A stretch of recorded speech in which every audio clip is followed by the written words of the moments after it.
Good morning, ladies and gentlemen. This is going to be Harry Muppet, and we are going to be casting the third quarter final of the HomeStory Cup number 7. And down in the bottom right side, we do have our blue Protoss player Seed, and down in the that's bottom right side. Down the bottom left side, we do have our red Terran player Taeja.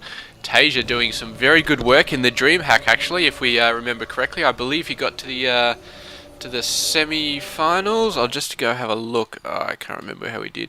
He got to the semi-finals, and then I think he got knocked out by who did he get knocked out by? Jaedong. Yes, that's right. So Jaedong knocked him out in the semi-final. But yeah, he was in there. He's doing some good stuff. I don't think we've seen Seed before, but I'll tell you one thing about this game, actually. Yeah, I was having a look at the numbers, and in the start of this tournament, the very start, 32 players, there were 11 Protoss and 11 Terrans, and by the time they got to the quarterfinal, man, there's only one Terran and 2 Protoss left, and one of those Protoss players was MC, and he got knocked out in the first quarterfinal versus Hyun. So yeah, right now we are guaranteed to have 3 Zerg in the semi-final. And yeah, just one of these guys. So it's either going to be Seed, the Protoss player, or Taeja, the Terran player. And yeah, I would have liked a couple more Protoss and Terran players in there, but I mean, what can you do? Zerg just dominates so much when they've got really good players behind them.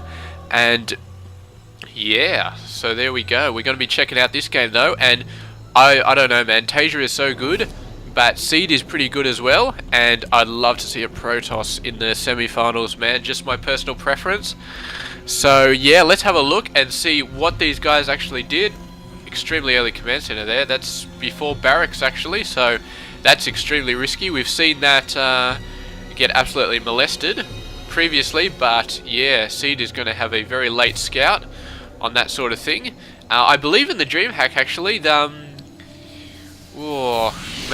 I can't remember. I think he was. Who did Taeja do this against? Somebody else? Oh, who did he go against? I can't remember. I remember somebody doing something like this. I think it was Stjo versus Stardust in the semi-finals. Stjo did a stupidly early command center in his second game, and Stardust just went in and punished him for it. So yeah, maybe that'll happen again. But unfortunately, Seed is going to scout him very last, so that's not too good. And he's actually not going to bother to go in and see what's going on, so he's not going to see the early command center. But he's going for pretty early, not stupidly early though, but fairly early Nexus. And let's talk about what these guys did earlier on in the tournament. I'm going to Alt-Tab, get rid of that. Now that Seed, in the round of 32, man, he did very well. He basically did not drop a game in the round of 32, beat out Dragon and Harstem. And then in the round of 16, he had a bit more trouble. He lost versus Snoot, but he went on to beat Happy and Todd, T-O-D. He dropped a game to Todd as well, but he did go on through. And Taeja, man, did a very good job as well in the round of 32 for him. He beat State, and he beat Cass, though he did drop a game to Cass. And then in the round of 16, he beat both Stefano and Ghostswer. G-O-S-W-S-E-R, Ghostswer. I think I'm saying it right now, actually, Ghostswer. So yeah, he did a very, very good job in the round of 16, moving on forward. And what have we got going on here? There's a mothership core running around, but there's quite a few Marines in there. And yes, they're going to scare that guy away really, really quickly. Come on, I'm not even converting anything, and the game's still slowing down a bit. What do we got going on? Scouting SCV, he's going to see the expansion out here. He does not see the Forge Fast Expand or anything like that. And what do we got going on here? This is a 3-gate. No, there's another gateway somewhere. He's building 3. Where's the other gateway? It's up here.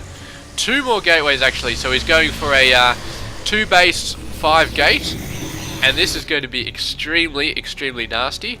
It's like a 1 base 4 gate, but it's a little bit heavier on the economy, and with 5 gates, man, it's quite scary to face off against.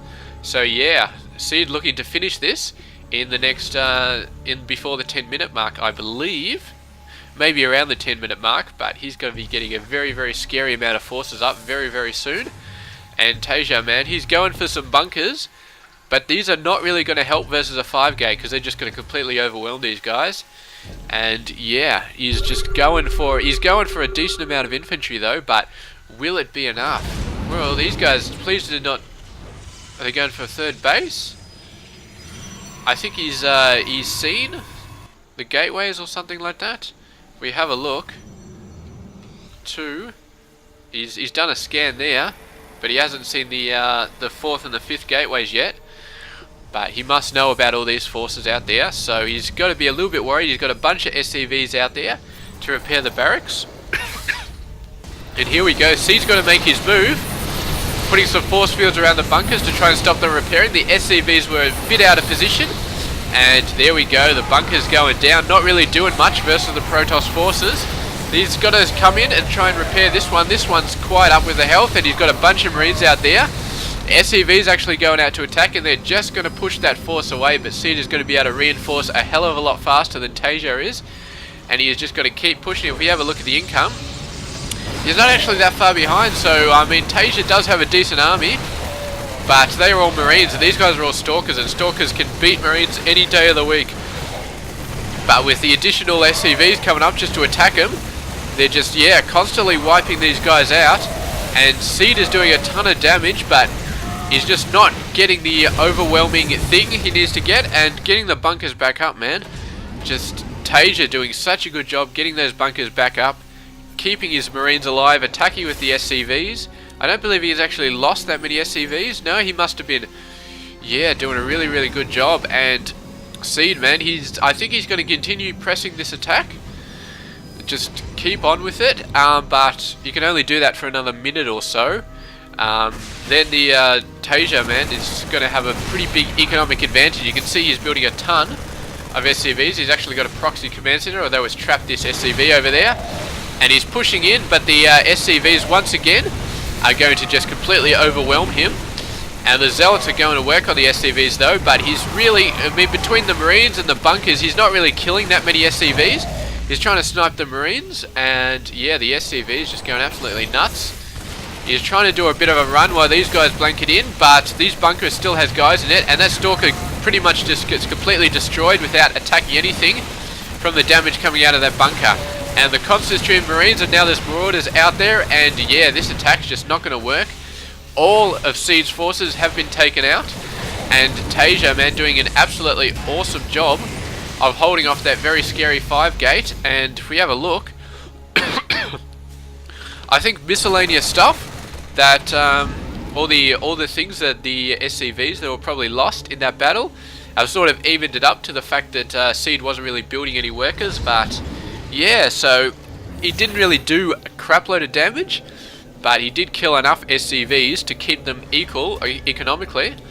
And man, oh man, oh man, oh man, oh man, oh man, oh man, man, I do not know what happened there. Seed obviously not too happy with the way that game was going. He must have thought that he was quite far behind on the economy at that stage, and that yeah, after that attack failed, he was pretty much just going to get countered by a massive economy. And it wasn't really the case. He could have transitioned into it, but yeah, this is one of those games where I cannot really say why he left. But yes, he did leave, and he did concede the first game.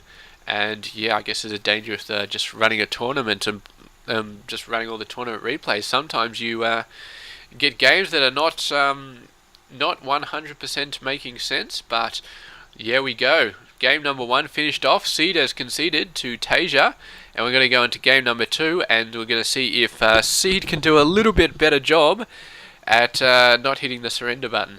Thank you very much for watching this, and I'll catch you guys in game number 2.